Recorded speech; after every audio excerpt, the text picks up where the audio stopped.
From California State University, San Bernardino, it's Local Matters.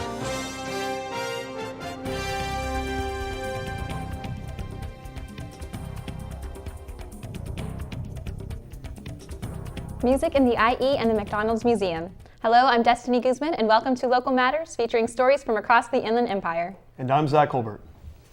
All multinational businesses have small beginnings. Reporter Carlos De La Torre explains how a world-famous business has its roots here in the Inland Empire.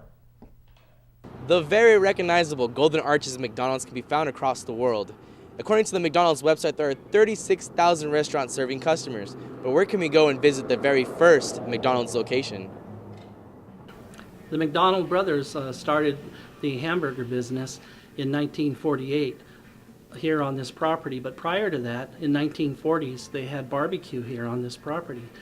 And they had an extensive menu serving various kinds of meats. But in 1948, they transitioned over and changed their name to Hamburgers. There is much to look at, and you may ask yourself, how does the museum receive so many donations? Well, people come from all over the world, and when they see this place, I talk to them and I tell them that they can be a part of our museum if they bring a toy in. And so it could be a used or a new toy. And when they bring the toy into us, I build a little display placard. You see, I'm a graphic artist and a cartoonist, and I can design things graphically. I worked for McDonald's drive-in original at 14th and E in San Bernardino. From 1955 through 1960, crowds would be so large, police would be directing traffic off of V Street to turn into the place, and even after they got in, there was no place to park. It was a popular hangout. When you visit McDonald's, remember you can always come and visit the very first McDonald's location here in San Bernardino and take a trip down memory lane. For Local Matters, I'm Carlos De La Torre. Musicians from the IE may not as well be known as the restaurants from the area, but that doesn't stop them from seeking success.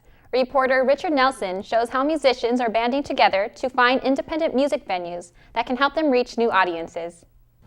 Things are getting creative in the Inland Empire as more and more people are creating music than ever before.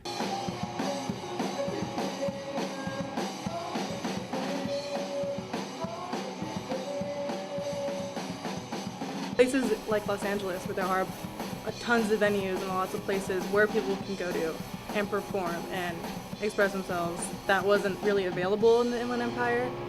So people sort of created that by themselves, just kids making their own production teams and bands coming together and saying, we're going to use these houses as venues, and we're going to use our friends' pads and garages and sheds as venues. And that kind of became a thing. It was very all makeshift and very DIY here. A wide variety of bands are coming out of the Inland Empire and are creating and finding new places to play, like the Legacy Room in Chino. They're all diverse. It's all different groups of people. It's kind of awesome.